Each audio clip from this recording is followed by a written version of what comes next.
안녕하세요. 사연에 빠지다의 DJ 민영입니다. 오늘도 첫 번째 사연 시작하기 전에 구독과 좋아요 버튼 눌러주시고요. 그럼 오늘의 사연도 바로 시작해 볼게요. 안녕하세요. 저는 얼마 전까지 남편과 아들 둘과 함께 복닥거리면서 살고 있던 40대 여성입니다. 결혼한 지는 10년이 좀 넘었고 아들과 남편 둘을 키우면서 지지고 볶으면서 살던 아줌마입니다. 그런데 제가 남편에게 치를 떠는 일이 생기게 되어서 최근에 이혼을 하게 되었습니다. 그래서 이 사연에 빠지다 채널에 무턱대고 사연을 보내게 되었어요. 너무 억울하고 분해서 말이죠. 여러분, 제 이혼하게 된 스토리가 좀 길지만 그래도 끝까지 들어주시고 저한테 힘내라고 응원 댓글 많이 부탁드릴게요. 그럼 제 이야기를 한번 시작해 볼게요. 혹시 제가 글자를 틀리거나 문장이 안 맞는 일이 있어도 너그럽게 양해 부탁드립니다. 제 고향부터 말씀을 드리자면 저는 경상남도 산골 소녀예요.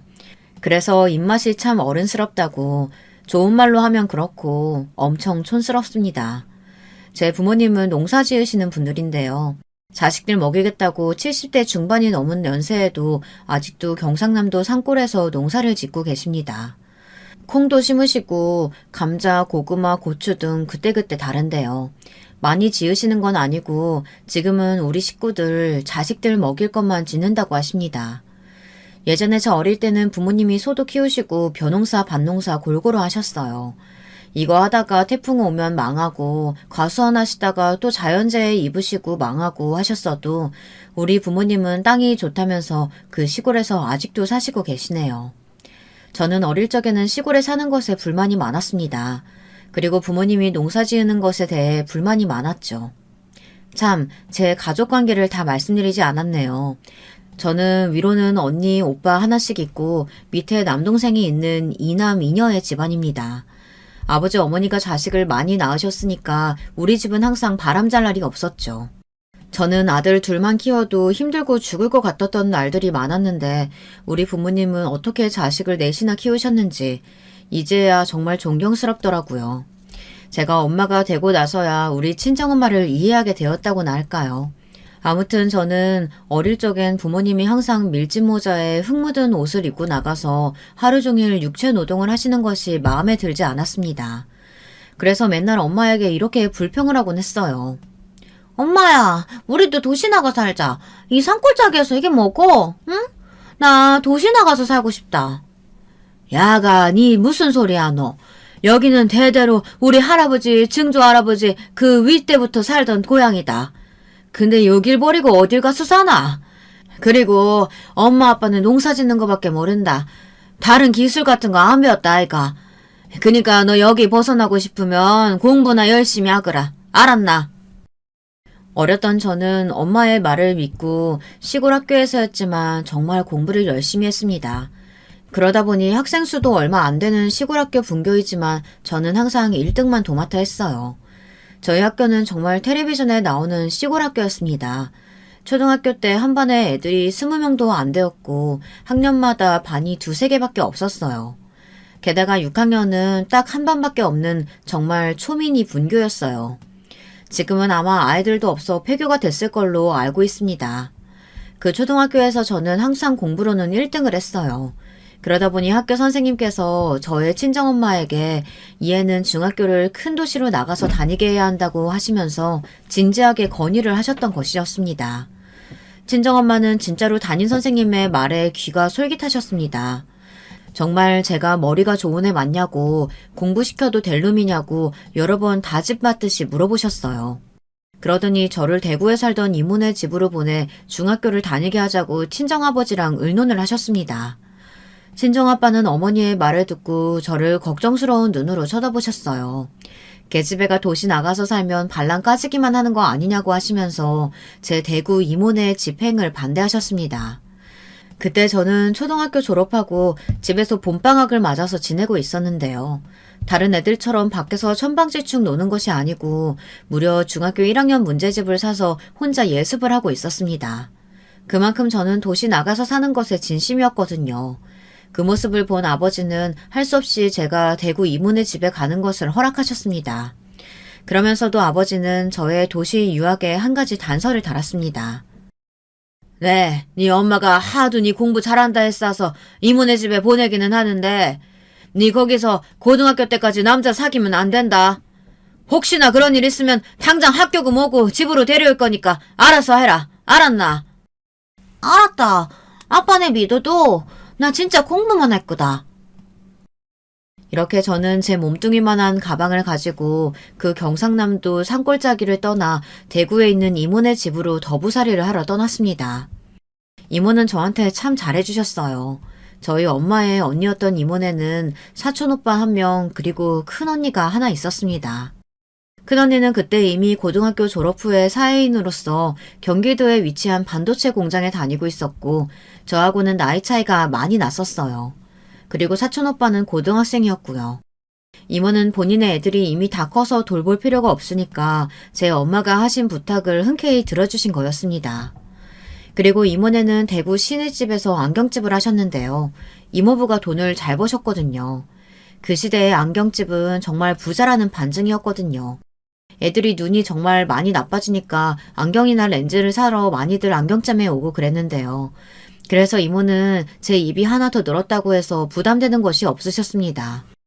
이모부도 딸내미가 하나 더 생긴 것 같다면서 저에게 호의적이셨고요. 그러면서 공부 열심히 하라고 제 등을 두드리며 격려도 해주셨습니다. 지금도 사실 저는 엄마보다 이모를 만나면 더 반가워요. 엄마랑은 13살 때까지 살았지만 그 외의 시간들은 거의 이모 집에서 학교 다니면서 거기서 대학까지 나왔으니까요. 저희 이모는 제가 결혼할 때 엄마보다 더 우신 분이셨어요. 얼마나 정이 많으신지 항상 저만 보면 모자란 거 없냐 용돈 주마 하시던 분이었습니다.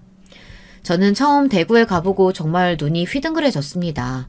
별천지도 그런 별천지가 없었죠. 지하철도 다니고 버스도 엄청 많고 여러모로 제가 살던 시골하고는 비교가 안 되는 곳이었어요.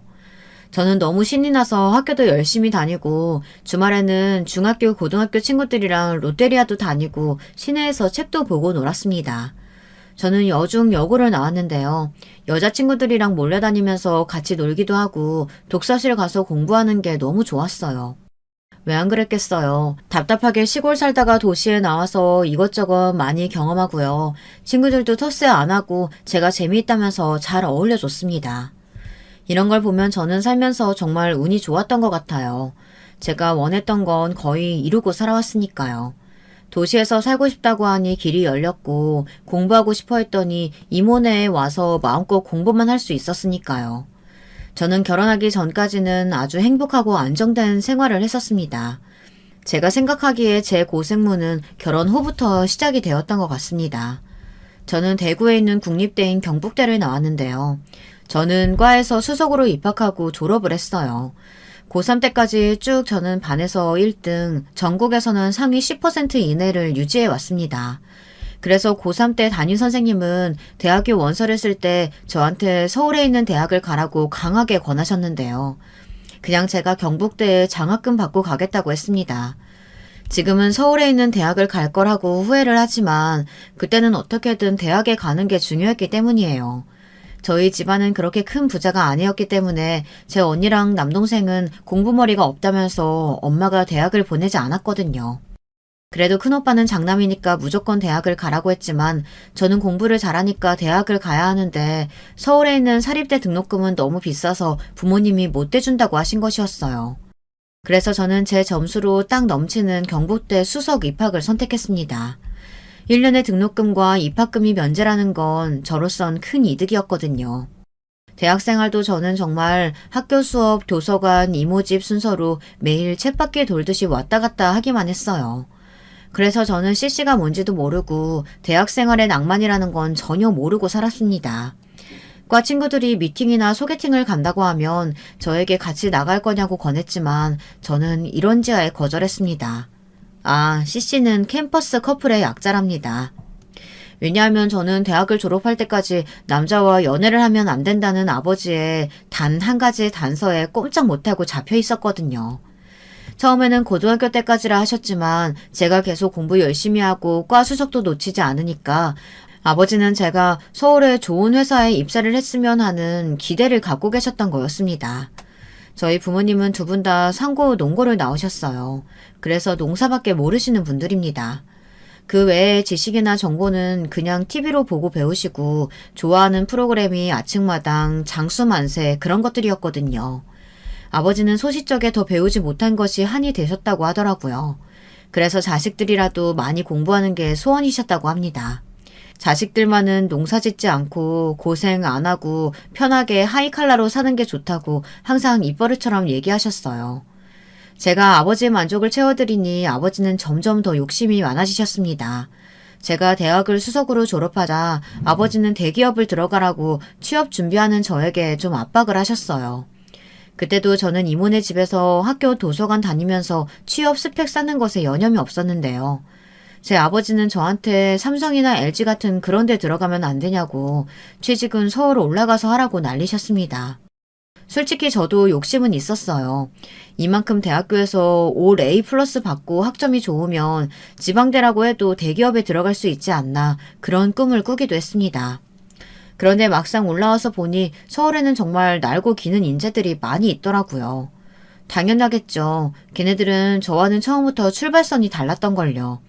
저도 나름 대구에서 유명한 어학원도 다니고 영어 회화 공부도 열심히 했지만 초등학교 때부터 원어민이랑 영어하고 대학 때는 해외 연수도 나가는 애들하고 어떻게 경쟁이 될까요? 저는 서울 올라와서 취업하려고 면접을 다니며 높은 현실의 벽에 부딪혔습니다. 기본적으로 이름 대면 알만한 유명한 기업들은 아예 지방대 출신을 안 뽑더라고요. 서류에서만 한 50번은 떨어진 것 같았습니다. 처음엔 저도 호기롭게 LG, 삼성 같은 대기업에 이력서도 넣어봤는데요. 하지만 서울대, 연고대 출신에다 해외 연수 기본에다 토익, 토플 점수, 거기다 컴퓨터 자격까지 왜 이렇게 하라는 것이 많은지 저는 그런 생각을 전혀 안 해봤거든요. 토익 공부만 죽어라 팠지 다른 컴퓨터 관련 자격증은 하나도 준비를 못했어요. 그래서 어떻게 서울서 취직이 잘 되겠습니까? 저는 취업 면접 보며 한번 크게 좌절을 맛봐야만 했습니다. 서울에서 거처할 곳이 없으니까 저는 고시원을 전전하게 되었어요. 처음에는 취업 면접 볼 때만 올라와서 모텔에서 자거나 찜질방을 가거나 했거든요. 하지만 이모네 집에서 언제까지 비비고 살 수도 없고 저도 서울로 거처를 옮겨야 마음 놓고 여러 군데 취업 면접을 넣기가 편했던 거였습니다. 그래서 저는 이모네 집에 올 때 썼던 그 큰 가방을 들고 서울에 와서 자취를 시작했습니다. 고시원부터 시작해서 말이죠.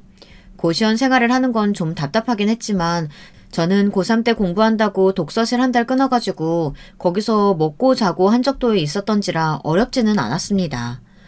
이모는 정말 우리 엄마처럼 제가 고시원 생활할 때부터 고시원비도 붙여주시고 아무것도 걱정 말고 취업 준비나 열심히 하라며 생활비도 50만 원씩 보태주셨어요. 저는 정말 이모에게 몇 번이고 감사해도 모자랄 지경이었죠. 그래서 더 심적인 부담이 커졌습니다. 빨리 취직을 해야 이모에게 은혜를 갚을 수 있을 것 같았으니까요. 하지만 제 취준생 생활은 꽤 오래 지속이 되었습니다. 저는 나중에 너무 지쳐서 시골로 가버릴까 생각도 했었습니다. 하지만 그때마다 아버지는 격려 비슷한 압박을 주시더라고요. 야, 정희야. 네가 서울서 성공해야 이 아버지 면이 선다 안 하나. 그러니 대기업 아니라도 니는 서울서 뿌리 내리고 살아라. 작은 회사라도 좋으니까네. 요 시골집 온다고 생각하지 말고. 이런 말을 듣고 어떻게 을지박약하게 집으로 내려갈 수 있겠어요. 저는 이를 악물고 다시 도전하고 또 도전해서 결국 취업 준비 생활 3년 만에 종로에 있는 프랜차이즈 여행사에 면접 봐서 합격을 했습니다. 아버지는 그 여행사가 TV 광고를 크게 하는 여행사였길래 거기가 무척 큰 회사인 줄 아시고 좋아하셨어요. 하지만 아시다시피 여행사가 거의 다 비슷하잖아요. 저는 본사가 아니라 사장님이 하는 작은 대리점에서 처음 일을 시작했거든요. 그리고 연차가 좀 되었을 때 저는 광화문 근처에서 증권회사에 다니던 남편을 만나게 되었습니다. 그것도 참 정말 우연이 아니었으면 저는 결혼할 일도 아마 없었을 거예요. 저는 그때 딱 여행사 3년차였습니다. 일이 익숙해질 무렵 여기가 비전이 있나 그만둬야 하나를 두고 아주 고민을 많이 했었거든요. 여행사 일이라는 게 뻔하잖아요. 저는 가이드가 아닌 내근직이었어서 투어 상담 전화 받고 항공권 숙소 예약 대행해주고 그런 쉬운 업무들만 하고 있었어요. 그리고 또 한 가지는 현지 투어 거래처 관리하고요. 그러면서 현지 가이드 하시는 실장님들이 가끔 서울에 오면 대접도 하고 그 사람들 부럽다고 하고 이런 재미없는 나날의 연속이었습니다.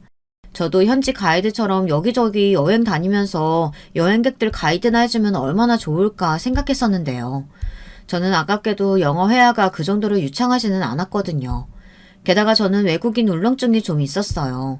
외국인이 길을 물어보면 지금 학생들은 다들 유창하게 영어를 하잖아요. 저는 아무리 외국어 학원을 다녀도 그게 안 되더라고요. 외국인 앞에서는 입이 그냥 콱 막혀버리는 것이었습니다. 그래서 전 그때까지도 아시아나 중국, 일본이 아닌 유럽이나 미국을 가본 적이 없었습니다. 어쨌든 남편은 증권회사에 다니는 증권맨이었는데 가끔 미국에 출장을 가거나 개인적으로 휴가 여행을 가곤 할 때 우리 여행사에 와서 직접 항공편 예약도 하고 그랬습니다. 그래서 저는 남편이 낯설지는 않은 고객이었어요. 그런데 어느 날부터인가 남편이 유독 저한테 와서 투어 예약도 하고 자기가 직접 할 수 있는 항공권 티켓 예약도 저한테 와서 부탁하고 하는 거였습니다. 저는 물론 제가 해야 하는 업무니까 별말 안 하고 남편이 해달라는 대로 호텔 예약도 대행하고 비행기표도 끊어주었습니다. 제가 어느 날은 남편을 또 창구에서 만나자 한번 물어본 적이 있었어요. 인터넷으로 직접 항공권 끊으면 더 싸게 갈 수 있는데 왜 굳이 우리 여행사 대리점에 와서 나한테 부탁을 하느냐고 말이죠. 수수료가 아까워서라도 나는 그런 거 못하겠다고. 솔직히 인터넷만 되면 아무 데서나 할 수 있는 게 비행기표잖아요. 그리고 요즘은 스마트폰 앱으로 항공권이랑 숙박 다 결제하면 훨씬 할인도 잘해주는데 말이에요. 왜 굳이 나한테 와서 하지? 이런 의문이 들만하지 않겠습니까? 그랬더니 남편은 빙긋빙긋 웃으면서 아직도 그렇게 모르겠냐고, 자기가 몇 년은 더 와야 눈치챌 거냐고 그런 말을 하더라고요. 제가 영문을 몰라서 멍청한 표정을 지으니까 우리 사장님이 웃으면서 이렇게 말을 하는 거였습니다. 김대리, 그걸 정말 몰라? 이 고객님 자기 좋아하는 거 아니야. 그렇게 맨날 올 때마다 다른 창구 다 놔두고 자기 앞에 가서 앉는데도 몰랐단 말이야? 진짜 둔하다, 김대리. 저는 사장님의 이 한마디에 얼굴이 사과처럼 벌개져서는 어쩔 줄을 몰라 했습니다. 이때까지 저는 사회인이 되어서도 연애는커녕 미팅도 소개팅도 한 번도 한 적이 없었거든요. 신입사원이 되고 나서 보니 우리 여행사에서는 사내 연애로 발전할 가능성이 1도 없는 겁니다. 그도 그럴 것이 현지 가이드님들은 다들 결혼을 하셨고 저랑 같이 입사한 남자 동기는 1년도 안 되어 다른 일을 한다고 나가버렸고요. 사장님도 여자시니까 말이죠. 저희 여행사는 정말 거의 여탕이었던 거였습니다. 그리고 전 이제까지 학교 다니면서 공부만 하느라고 동아리 활동도 안 하고 아르바이트도 한 번도 해본 적이 없었거든요. 그러니 남자를 만날 일이 전혀 없었던 거였죠. 저야말로 찐으로 모태 솔로였던 여자였습니다. 남편은 전혀 몰랐다고 하며 신혼 초기에 저한테 이런 말을 하더라고요. 그럼 내가 당신 첫 남자였던 거야? 그래서 그렇게 나를 경계했었구나? 이제야 이해가 되네. 아니 난 계속 어필했다고 생각하는데 당신이 딴소리해서 나는 얼마나 더 찍어야 당신이 넘어올지 몰라서 포기할까 했지. 그건 나중에 들은 얘기고 저는 남편의 유머 감각이나 증권회사에 다닌다는 직업을 보고 첫눈에 반해서 마음에 들어 사귀자는 남편의 말에 기꺼이 오케이를 했습니다. 그리고 정말 초고속으로 사귄 지 6개월 만에 우리는 결혼을 하겠다고 상견례 날짜를 잡게 되었습니다. 남편이 저한테 한 말이 뭐였는지 아시나요? 저보고 순진한 연애 고자라고 하면서 다른 사람한테 뺏기기 전에 도장을 박아놓겠다고 하는 거였습니다. 그 말을 듣고 얼마나 창피했던지 남편은 연애 경험이 좀 많이 있었던가 봐요. 대학 때부터 말이에요. 다 얘기하진 않았지만 몇몇 전 애인에 대한 말은 제가 듣고 싶어 해서 얘기해 준 적이 있었거든요. 아무튼 저는 남편을 먼저 우리 친정에 데리고 가서 소개를 시켜주었습니다. 남편은 경상남도 산골이라는 제 고향에 대해 얘기를 듣고 눈을 반짝 빛내면서 관심 있어 했어요. 자기는 찐 서울 토박이라서 시골의 정치가 좋다고 하면서 우리 친정집에 가서는 아주 어머니의 아버지 마음에 쏙 들게 행동을 하더군요. 인사하러 와서는 막 고칠 거 없냐고 팔 걷어붙이고 나서서 부모님 집수리도 했고 농사일도 한번 해보고 싶다고 아주 의욕이 만만하더라고요. 그래서 제 아버지는 정말 남편을 너무 마음에 들어 하셨습니다. 야, 정희야, 네 남자친구 하나는 잘 골랐다. 저런 성격은 어딜 가도 실패를 안 하는 법이야. 그러니 아무 말 말고 결혼해라. 내 우리 사위 와주면 동네 잔치라도 하면 좋겠다 안 하나. 그러게 진짜 어른들한테 잘하고 성격도 서글서글하니 좋구만. 내 네가 억수로 둔해가지고 언제 결혼할까 걱정했다마는 남자 보는 눈은 있었구만. 그렇게 남편은 우리 친정의 점수를 싹 다 따놓고는 바로 서울에서 상견례를 진행시켰어요. 저는 시어머니나 한번 뵙고 해야 하는 거 아니냐고 걱정했지만 남편은 괜찮다고 자기만 믿으면 된다고 이야기하며 완전히 불도저처럼 밀어붙였습니다. 자기는 나만 믿고 나한테 전부 맡겨. 내가 이런 거 핸들링 잘하니까. 그리고 우리 어머니는 자기의 얼굴 보자마자 아마 쌍수 들고 환영하실 거야. 자기가 어머니가 바라는 이상형의 신부감이거든. 그러니까 걱정하지 마. 나 못 믿어? 내가 자신 있으니까 상견례 바로 하려는 거 아니야. 남편은 걱정하는 저를 안심시켜 놓고는 서울 광화문의 유명한 호텔에서 상견례 식당을 예약했어요. 남편은 돈도 잘 벌었으니 상견례 비용도 전부 자기가 대겠다고 하는 거예요. 저는 그래도 저도 돈 버니까 그래도 반씩 부담하자고 했었는데 남편은 괜찮다면서 자기한테 다 맡기라는 거였습니다. 저를 데려오려면 이 정도 돈이나 수고는 아끼지 않겠다는 남편의 태도가 정말 고맙기도 하며 은근히 기분이 좋았던 것 같아요. 그래서 저 역시 내가 결혼은 잘하나 보다 하고 생각을 갖게 되었어요. 지금으로서는 그때 이 인간이랑 결혼한 걸 후회하고 있지만 말이에요. 상견례 날에 저는 정말 너무 긴장이 되어서 높은 구두를 신고 나가질 못했어요. 남편은 제가 입어야 할 옷조차도 이렇게 하라고 머리부터 발끝까지 다 코디를 해줬는데요. 흰색 치마 정장에 치마 길이는 무릎 위로 오는 샤넬 스타일인지 하는 걸 입어야 한다며 난리였습니다. 자기가 생각한 이상형의 상견례 복장이 있다는 거예요. 저는 좀 이상하긴 했지만 남편이 입으라고 하는 대로 저를 꾸미고 나니 제 눈으로도 좀 그럴듯해 보여서 좋더라고요. 그런데 저를 계속 훑어보던 남편의 눈이 순간적으로 싹 달라졌습니다. 당신, 왜 내가 신으라고 했던 흰 하이힐을 안 신고 검은색 칙칙한 구두를 신고 온 거야? 아, 진짜 그 흰 하이힐이 있어야 완전 퍼펙트한 거였는데 왜 그런 거야? 자기 미안해. 내가 너무 긴장이 돼서 높은 구두가 어색하고 넘어질 것 같아서 이걸로 신고 왔어. 정말 미안해. 제가 필사적으로 사과를 했는데도 남편은 저에게 잔소리를 하며 뚱한 표정을 지우지 않았어요. 결국 그날 상견례 분위기는 완전 남편 때문에 싸해지게 되었어요. 저는 그날 남편이 화내는 걸 처음 본 것이었어요. 진짜 제 입장에선 별것도 아니었는데 남편에게는 제 상견례 복장이 그렇게도 중요했던 건가 봐요. 아니, 아무리 그래도 진짜로 이상했습니다. 그때부터 남편은 굳은 얼굴로 뚱하니 있는데 말이죠. 저한테는 정말 가시방석이 따로 없었습니다. 저희 친정 부모님도 영문도 모르고 눈짓만 하시고요. 애꿎은 저에게 의문의 눈초리를 보내시는 거예요. 남편이 시골서 그렇게 싹싹하고 웃기만 잘하더니 오늘은 왜 이러냐는 거죠. 하지만 시부모님은 그런 남편이 아주 당연하다는 듯 혀를 차면서 좀 한심하게 쳐다보고 계셨습니다. 시어머니는 그래도 아들이라고 남편의 기분을 살피느라고 힐끔힐끔 눈치를 보고 계셨는데요. 시아버지는 제 남편에게 상견례 자리라는 것도 잊어버리셨는지 마구 타박을 하시는 거였습니다. 야, 이 녀석아, 얼굴 펴지 못해?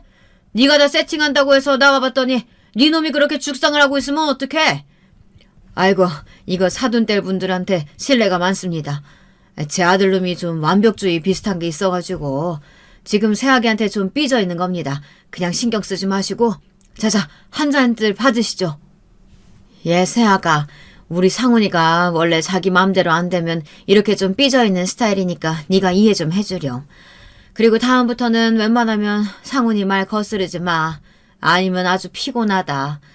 너도 얘랑 살려면 그건 좀 알아둬야 할 거다. 내가 내 아들이지만 성격이 좀 삐딱해. 예민하기도 하고.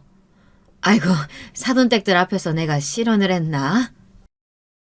시어머니는 그렇게 아들의 나쁜 점을 폭로해 버리시고는 입을 바로 다무셨습니다. 그랬더니 시아버지께서는 시어머니를 쫙 째려보시는 것이었습니다. 그 정도는 저희 부모님도 항상 티격태격 하시니까 저는 크게 신경을 안 썼어요. 그런데 남편은 그런 시부모님들을 보다가 벌떡 일어나 화를 막 내는 것이었습니다. 보통 이런 자리에서 아버지 어머니 앞에서는 얌전히 가만히 있어야 하는 게 맞는 거 아닌가요? 장인 장모 앞에서도 할 말을 다 하는 남편을 보고 저는 좀 무서워서 주눅이 들었던 건 사실이었어요. 아버지 어머니, 여기 진짜 중요한 자리인데 왜 집에서처럼 싸우고 그러시는 거예요? 제가 오늘 여기 오기 전에 말씀드렸잖아요. 점잖게, 그래서 우리 장인 장모님께 잘 보여야 한다고. 아이씨, 내가 점수 다 따놓으면 뭐래. 우리 엄마 아빠 때문에 내가 진짜 못 살아. 남편은 그 후로는 정말 화가 난 표정으로 분위기를 잡는 바람에 그날 상견례에서 저는 뭘 먹었는지 무슨 대화가 오고 갔는지 하나도 기억이 나지 않았습니다. 그게 전부 그 망할 흰색 하이힐을 안 신었다는 남편의 지적과 불평에서부터 비롯된 결과였기에 저는 나중에 남편에게 엄청난 대역죄인이 되었죠. 그때부터 남편의 까칠한 성격을 좀 알게 되었다고나 할까요. 그래도 제가 좀 많이 둔한 거 여러분들도 아시잖아요. 그래서 저는 자잘한데 신경을 안 썼습니다. 그날도 그냥 하나의 해프닝이라고만 생각했고요. 그렇게 상견례 자리는 엉망이 되었지만 저희들은 그 일 때문에 헤어지지는 않았으니까요.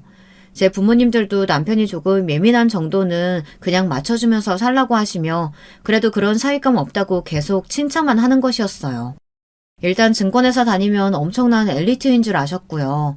또 남편이 첫인상이 아주 좋았으니까요. 그 이후에는 저도 남편이 하라는 대로 좀 맞춰주려고 노력을 많이 했어요. 기본적으로 자기를 거스르지 않는다면 이 사람은 엄청 친절하고 유순한 사람이었으니까요. 하지만 문제는 그 사람의 화를 내는 포인트가 저로선 도대체가 뭔지 모르겠다는 거였습니다. 상견례 때도 제가 정말 아무것도 아니라고 생각했던 신발 때문에 그 사람은 폭발을 했었잖아요. 그런 일들이 결혼을 하고 나서도 좀 더 구체적으로 저한테 다가오게 되더라고요. 남편의 쪼잔하고 잘 삐지는 그런 점 말이에요. 그게 생각보다 훨씬 더 신경이 쓰이더라고요. 어쨌든 저는 남편과 결혼하고 거의 바로 임신을 하게 되었습니다. 남편은 엄청 기뻐했고 딸이 갖고 싶다고 맨날 저에게 채근하듯이 말했습니다. 우리 딸은 잘 있냐고 아직 전혀 티도 안 나는 제 배에다가 귀를 기울이면서 아빠야 하면서 얼른 나오라고 매일 태아에게 퇴담을 진행하더군요. 참, 우리 남편 웃기지 않나요? 그러다가 남편은 23주가 되던 때 산부인과로 진료를 같이 보러 가서 의사쌤한테 못 참고 성별을 물어보는 것이었습니다. 선생님, 우리 뱃속 아가 딸 맞죠? 아버님, 죄송한데 정희님 아가는 아들입니다. 제가 산모님께 얘기했었는데 못 들으셨나요? 남편은 그 말을 듣고 완전히 실망을 했습니다. 정말 너무 풀이 죽어서는 또 삐져있는데 저는 그 옆에서 의사쌤에게 그 말을 왜 했느냐면서 멋만 섞인 눈으로 바라봤습니다. 그랬더니 의사쌤은 너무 미안하다고 하시면서 아무것도 아닌 일로 사과를 하셔야 했어요. 지금도 그때 일만 생각하면 등줄기에 식은땀이 쭉 흐르네요. 나 참 정말 별일 아닌 거 아닌가요? 남편이 삐져있는다고 뱃속 아들이 딸로 바뀌는 것도 아니잖아요. 남편은 나중에 집에 와서 저한테 딸 아닌 거 알면서 왜 말을 안 했냐고 그동안 자기를 바보 만든 거냐고 하며 저에게 마구 따지는 것이었습니다. 그래서 저도 그때는 기가 막혀 남편에게 항변을 할 수밖에 없었어요. 당신 내가 딸 할 때마다 속으로 나 비웃었지. 얼마나 웃겼을 거야. 아들인데 매일 딸이라고 부르면서 이쁜 척하는 나 보면서 무슨 생각했어? 아니 무슨 말을 그렇게 해. 난 당신이 실망할까 봐 숨겨준 거거든. 안 그래도 딸을 그렇게 원하는데 내가 아들이라고 꿈깨라고 그렇게 말했어 봐. 당신 또 삐져서 며칠간 말 안 했을 거 아니야. 나도 이제 좀 지친다. 자기 힘으로 안 되는 일인데 그걸 어떻게 나한테 뒤집어 씌우냐? 내가 혼자 이 아들 만든 것도 아니고 당신 씨잖아. 그냥 아들인 거 인정하고 태어나면 이뻐해주면 되는 거 아니야?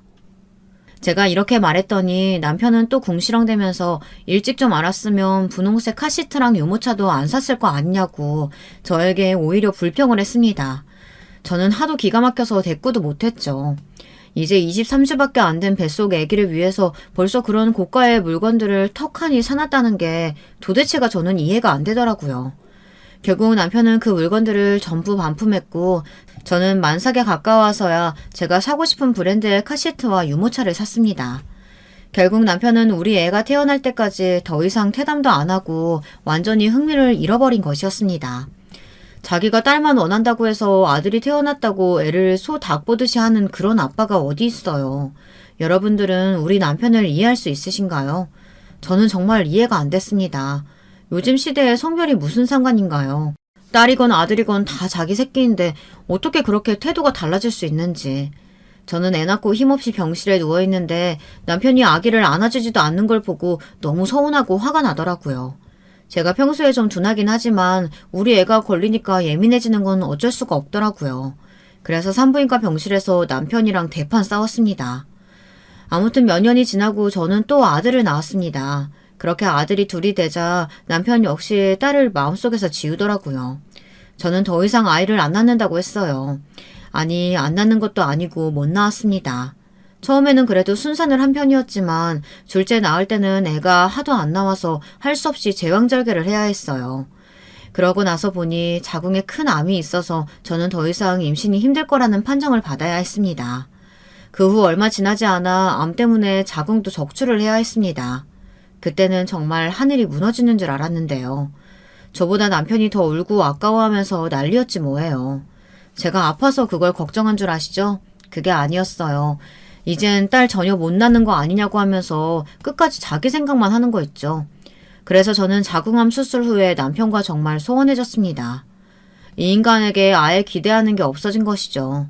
그렇게 자기 생각만 하는 이기적인 인간한테 뭘 바라겠어요.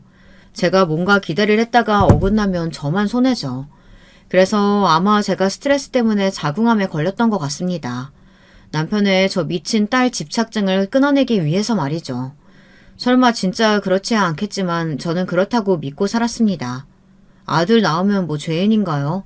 제가 뭐 자기가 원하는 성별의 아이를 낳아다 바쳐야 하는 애 낳는 기계도 아니고요. 죄송합니다. 제가 많이 흥분했네요. 그때를 생각하면 아직도 너무 화가 나서요. 아무튼 제가 남편의 말도 안 되는 생떼와 억지를 예로 들기 위해서 이런 이야기를 했지만 말이죠. 남편은 생각보다 더 이기적이고 속 좁은 인간이더라고요. 그래서 제가 이 지경까지 오게 되었지 말이에요. 그 후에도 저는 정말 남편의 기분을 항상 살피면서 살얼음판 같은 결혼 생활을 했어야 했습니다. 그래서 성격 좋다고 친구들로부터 칭찬만 받았던 제 성격도 조금 예민하게 변하더라고요. 몇십 년 만에 만난 여고, 여중 동창생들이 저한테 얼굴이 왜 이리 푹 상했냐고 물어보는 건 정말 예사일이 되어버리고 말았죠. 저는 그때마다 할 말이 없어서 그냥 바보처럼 웃기만 했습니다. 그럼 또 동창들은 저를 위로한다고 제 편을 들면서 제 남편을 같이 욕해주곤 했어요. 그런 시간조차 없었으면 저는 정말 스트레스가 머리 끝까지 차올라 벌써 뇌혈관 터져서 죽었을 거예요. 그런데 이런 남편과 정말 결정적으로 사이가 틀어진 사건이 하나 있었는데요. 여러분들 잘 들어주세요. 제가 남편하고 이혼을 하게 된 결정적인 사건은 정작 지금부터 시작이니까요. 어느 날 남편은 잘 다니던 직장을 때려치웠습니다. 그것도 저한테 한마디 의논도 하지 않고요. 그러더니 사업을 해야겠다고 하면서 기껏 받은 퇴직금으로 가게를 알아보고 다닌 것이었어요. 아니, 왜 잘 다니던 직장을 때려치우는 건지부터 저는 이해가 안 되더라고요. 아직 애들이 다 큰 것도 아니고 말이에요. 자기가 퇴직할 시기가 아니고 한참 돈 벌 40대 초반에 왜 일을 그만두는 건지 여러분들은 이해가 가시겠어요? 저는 너무 답답해서 남편한테 뭐라고 하기 시작했어요. 그랬더니 남편은 잔소리한다고 또 삐져가지고는 한 달인가를 저에게 한마디도 건네지 않았습니다. 또 그 지랄병이 도진 거죠. 저도 이번만은 남편의 기분 따위를 살펴줄 마음의 여유가 없어졌습니다. 제가 가장이 되어야 하는 그런 상황이 되었는데 눈앞이 캄캄했습니다. 도대체 애들 학원비며 식비가 얼만데 여행사 월급으로 어떻게 4명이 먹고 살아요. 그런데다가 저는 아들만 둘이잖아요. 그 애들이 고기 없으면 밥을 안 먹는 그런 애들이거든요. 아들 있는 집은 다들 이해하실 텐데요. 식비가 거의 한 달에 150, 200만 원이 듭니다. 다른 거 다 말고 식비만으로 월급이 다 날아가게 생겼는데 남편이란 작자는 태평하게 오늘은 어디 가서 밥을 먹나 그걸 두고 고민하고 먹방이나 쳐보고 앉아있으니 제가 얼마나 속이 터지겠어요. 무엇보다도 저는 남편이 퇴직금으로 뻘짓을 할 것이 더 두려웠습니다. 아무리 봐도 저 인간은 사업을 잘할 수 있는 인간이 아니었거든요. 이제까지 해왔던 일이 증권회사에서 남의 돈 관리하고 실적 올리는 일인데 그걸 다 때려치고 밥 장사를 하겠다뇨. 말도 안 되는 것이었어요. 아니, 요리에 관심이 많거나 요리에 소질이 있는 인간이라면 말도 안 해요. 집에서 설거지 하나도 제대로 안 하던 인간이 저러니까 저는 믿음이 하나도 안 가고 오히려 짜증만 나는 것이었습니다. 저는 남편이 듣던 말던 남편 앞에서 화를 내거나 궁시렁대는 일이 많아졌어요. 얼른 나가서 다시 돈 벌어 오라고 소리를 버럭 지르기도 하고 회유도 하기도 했지만 남편은 끄떡도 하지 않고 오로지 마이웨이였습니다. 그러던 어느 날 아침이었습니다. 남편과 또 재취업 문제 때문에 한바탕 싸우고 난 뒤였는데요. 갑자기 저희 친정 엄마께서 우리 집에 오고 계시다는 전화를 하신 거였습니다. 저는 안 그래도 분위기가 안 좋은데 오시면 어떻게 해야 하나 겁이 덜컥 났어요. 그래서 오지 마시라고 말하려고 했는데 친정엄마는 벌써 출발했다고 하시면서 차 안에서 전화를 하신 것이었습니다.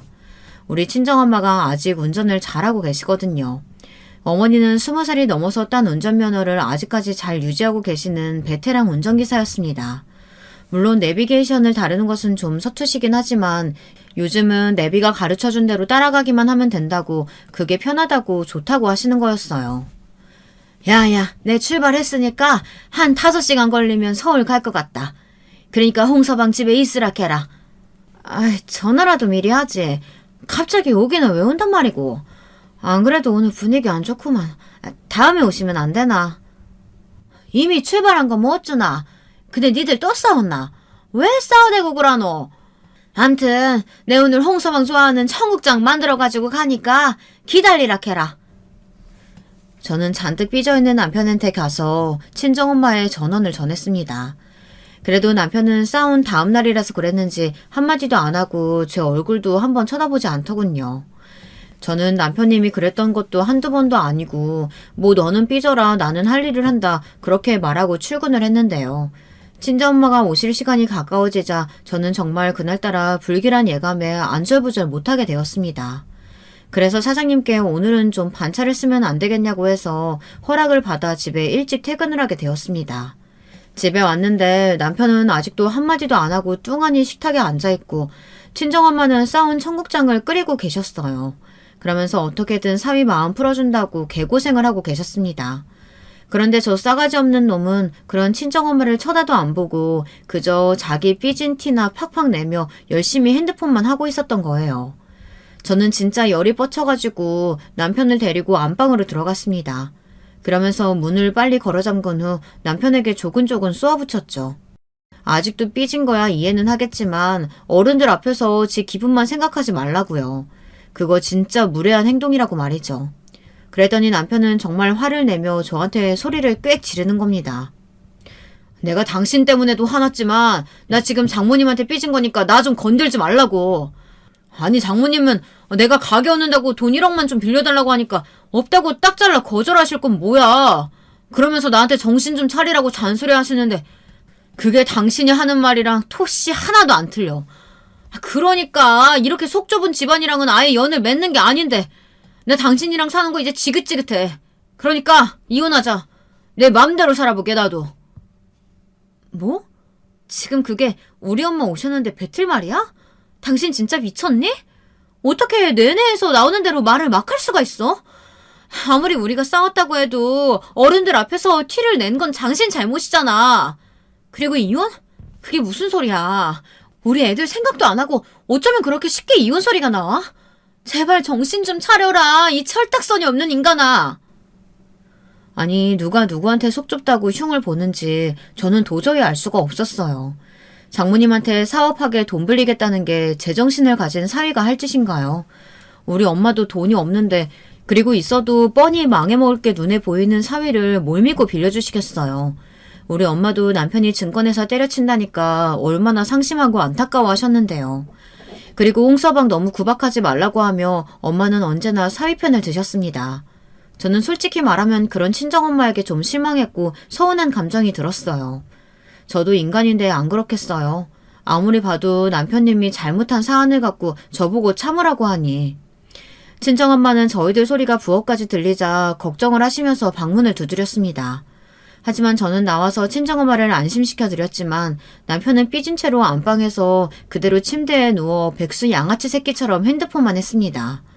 그 꼴을 보는 저는 또 속이 뒤집어졌고요. 하지만 친정엄마는 100번 양보하면 나중에 좋은 일이 있을 거라면서 저를 토닥거리셨어요. 그리고 얼른 청국장 다 끓였으니 제 남편에게 점심이나 먹으라면서 조심스럽게 권하셨습니다. 그랬더니 이 처죽일 인간 말하는 꼬락서니가 진짜 가관도 아니더라고요.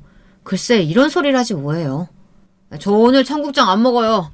오늘은 진짜 먹고 싶지도 않네요.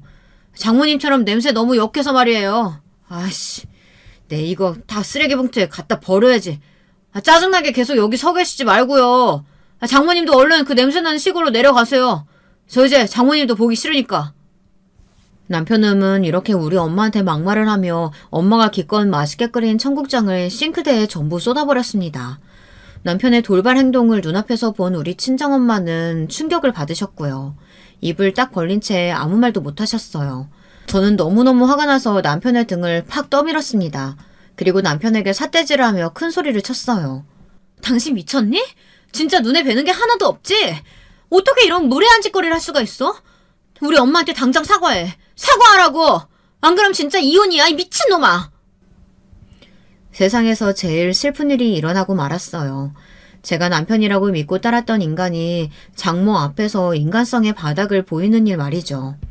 저는 그날 남편의 행동을 보고 이 새끼는 인성이 글러 처먹었다고 포기를 하게 되었습니다. 그리고 그때부터 남편과의 이혼을 준비하게 되었어요. 우리 엄마도 그때만큼은 화가 나서 어쩔 줄을 몰라 하시더군요. 그러면서 남편이 원래 저런 인간이었냐고, 막 위아래도 몰라보고 자기 멋대로 이기적으로 구는 인간 말종 새끼였냐고 물어보셨어요. 저는 그런 엄마 말에 저절로 고개를 끄덕이게 됐죠. 제가 얼마나 집안에서 숨을 죽이면서 살아왔는지 구구절절 이야기를 듣자 친정엄마는 사위편에서 완전히 딸인 저에게로 돌아섰습니다. 남편은 그렇게 천인공노한 짓을 저질러 놓고는 지가 화가 나서 씩씩거리면서 집을 나갔습니다. 그러더니 새벽녘이 다 돼서야 술에 만취한 채로 비틀거리면서 기어들어오는 거였습니다. 화가 난 저는 엄마와 함께 자던 안방 문을 걸어 잠갔어요. 남편이 절대 못 들어오게 말이죠. 그랬더니 남편은 집안에서 이리저리 깽판을 치며 접시도 깨고 안방문에다가 유리컵도 던지면서 글쎄 행패를 부리는 것이었습니다. 저는 화가 나서 남편을 진짜 한 대 패려고 밖으로 나가려고 했지만 친정엄마는 그러다 제가 다치면 안 된다고 조용히 경찰서에다 신고를 하는 것이었어요. 남편이 제풀에 지쳐서 조용해질 때까지 기다리자고 친정엄마는 말씀하시더군요. 그래서 진짜 남편이 무슨 짓거리를 하든 없는 척하고 밖의 상황에 귀를 기울였어요. 그랬더니 금방 또 잠잠해지더라고요. 그래서 조심스럽게 나가봤어요.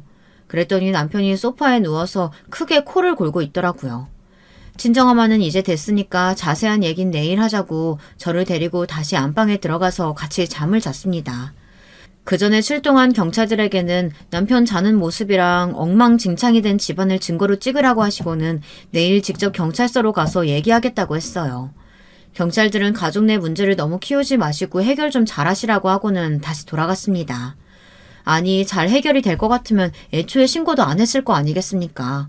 남편이 행패를 부리는 건 맞는데 경찰이 딱 현장을 잡기 전에 남편이 잠드는 바람에 그건 좀 아깝게 됐더라고요. 다음날 저와 친정엄마는 일찍 일어나 우리끼리 밥을 해먹고 경찰서로 갔어요.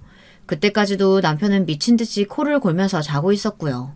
애들이 아침에 자기 방에서 나와서 거실 꼴을 보고 얼마나 놀랐는지 눈을 휘둥그렇게 뜨더라고요.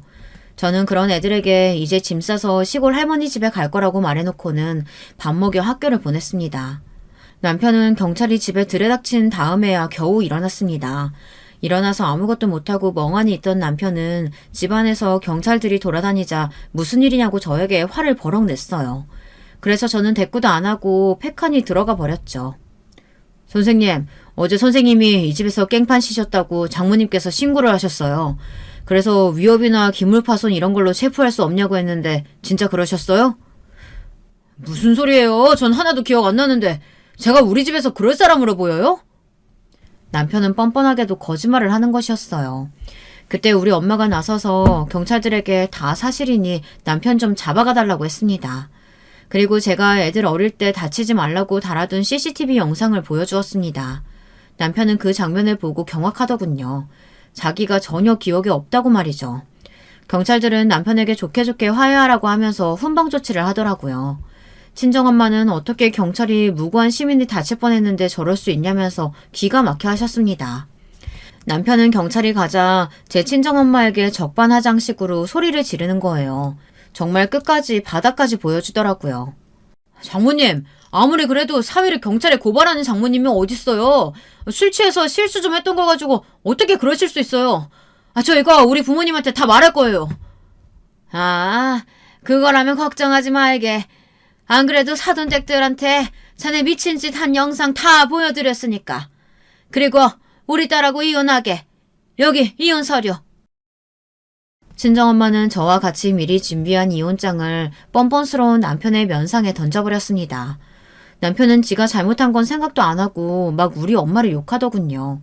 저는 그런 남편놈의 입을 확 막아버렸습니다. 더 우리 엄마 모독하면 진짜 어디 한 군데라도 부러질 줄 알라고요. 제 기세가 흉흉하니 남편은 무서웠는지 겨우 입을 다물더라고요. 그때서야 남편은 거실에 떨어진 갈색 서류 봉투를 열어본 거였습니다. 거기에는 제 이름이 다 작성된 이혼 서류와 함께 저도 몰랐던 것들이 들어있었어요. 저도 그 서류를 보고 좀 놀랐습니다. 그 종이는 바로 땅 문서였는데요. 글쎄 저희 시골집 논밭 한가운데에 고속도로가 생긴다는 거였습니다. 그래서 그 일대가 완전 재개발 지역으로 묶였는데 말이죠.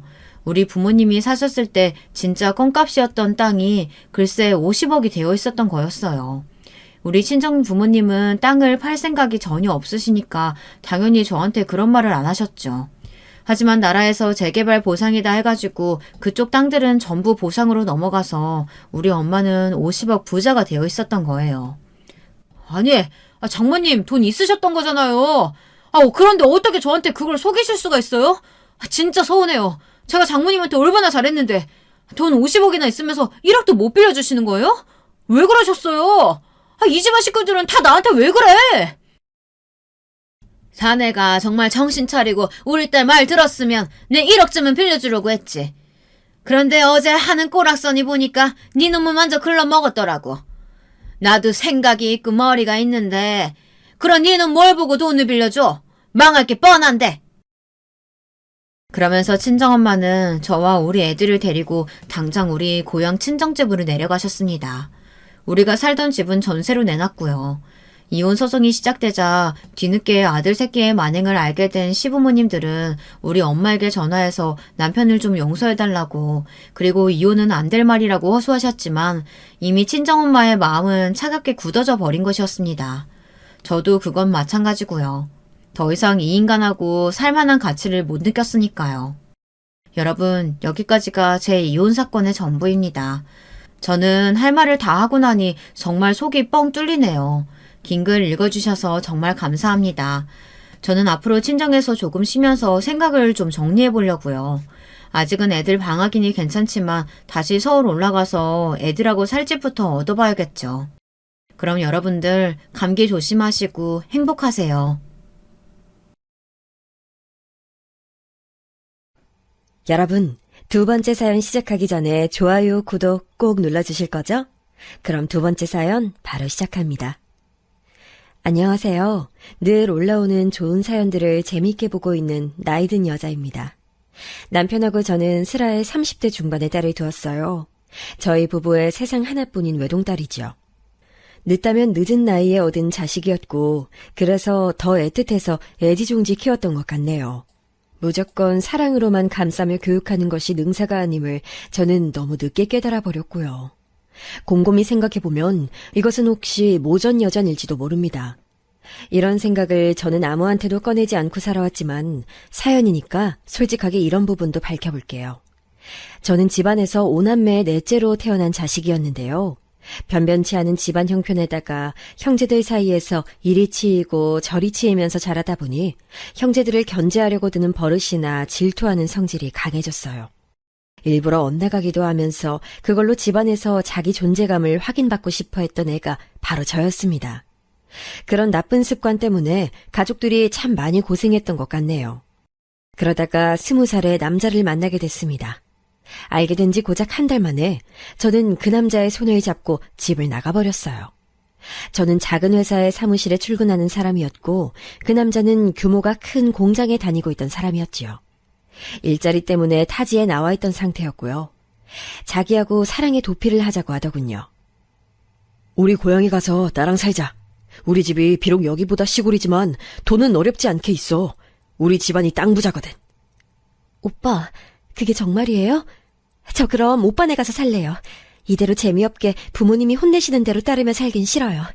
우리 가족들은 항상 저보고 철이 없다고 헛된 꿈이나 꾼다고 하지만 제 눈엔 그런 가족들이 다 헛된 사람들로 보이는걸요? 그래, 네 말이 맞아. 사람은 꿈을 꾸고 꿈을 쫓으면서 살아야지. 나랑 우리 집에 가서 편히 쉬는 동안 네가 하고 싶은 일 새로 찾으면 되지 않을까?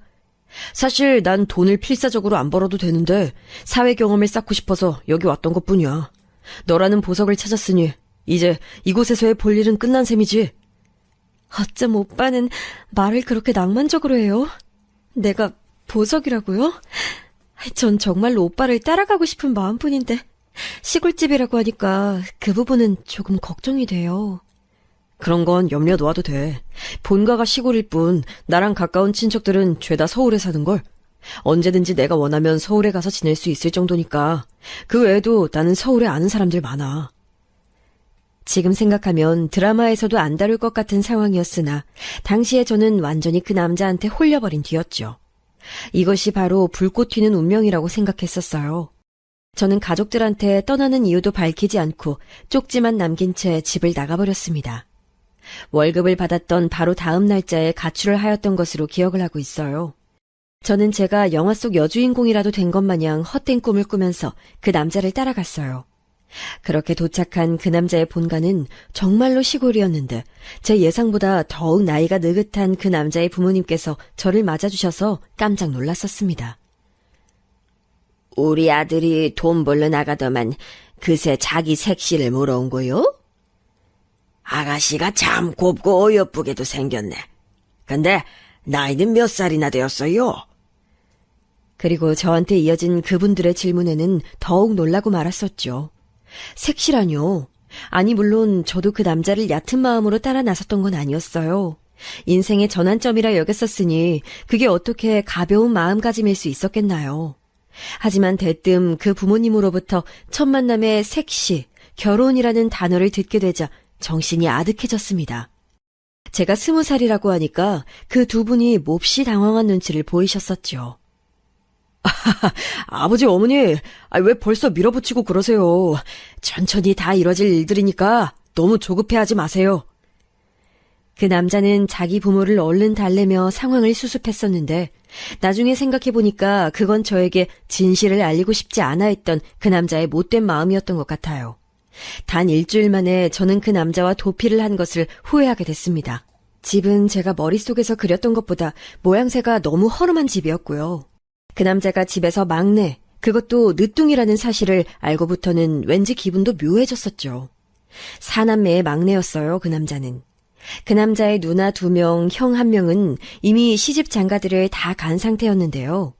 어느 날 이웃집의 아주머니께서 저한테 이런 말씀을 하시는 거예요. 어머나, 아가씨가 바로 그 집에다가 아들 낳아주러 온 사람이에요? 젊으니까 건강하긴 하겠다. 기회도 많을 테고. 네? 아들을 낳아주러 왔다니요? 무슨 말씀이신지 설명해 주실 수 있을까요? 제가 너무 궁금해서 그래요. 부탁드려요. 아니 그게 그 집 자식들이 결혼해서 애를 다 낳았는데 전부 딸이라는 건 이 동네에서는 널리 퍼진 얘기라서 좀 신기하잖아요. 손주가 무려 8이나 되는데 전부 손녀. 그러니까 그 집이 그렇게나 아들 낳는 거, 손자 갖는 거에 집착하는 거 아니겠어요? 왠지 이해는 가요. 막내 아들한테는 반드시 손자 볼 거라고 엄청 벼르고 있었던데. 그러니까 제가 결혼해서 손자를 안겨드려야 하는 그런 상황인 거네요? 내가 이런 말 하긴 좀 못하지만 아가씨한텐 기운이 느껴져요. 아들을 낳을 것 같아. 그리고 다산을 할 관상이라니깐. 못해도 애들 셋은 낳겠어? 지금 생각하면 어처구니가 없죠. 저는 다산도 하지 않았고 아들을 낳지도 않았는걸요. 아무튼 그때 정신이 쏙 빠졌었던 것 같아요. 그 남자는 자기 조카들이 전부 여자니깐 자기가 꼭 아들을 낳아야 한다고 생각했었나 봐요. 자기 부모의 뜻에 따라서 말이죠. 다시 말씀드리지만 제 나이는 그때 20이었는데요. 그 남자는 자기가 25이라고 했었지만 알고 보니까 27이었습니다. 나이를 2살 속였었던 거예요. 그 남자의 말대로 농사짓는 땅의 규모가 꽤 되길래 그래도 재산만은 진짜인 줄 알았습니다. 하지만 이것도 가짜였어요. 남의 땅을 빌려서 쓰고 있었던 것뿐이더군요. 서울에는 먼 친척들이 있었으나 언제든지 가도 된다거나 그곳에서 지내도 된다거나 이런 것들이 절대 성립할 수는 없는 관계였죠. 멀디 먼 친척이라서 교류도 거의 없었고요. 정말 여러모로 배신감이 들었어요. 그리고 무서웠죠. 오빠는 대체 날 뭘로 생각했던 거예요? 내가 들은 것들 다 뭐냐고요? 나랑 같이 꿈을 펼치겠다고 하지 않았었어요? 같이 서울도 가자 그랬었잖아요.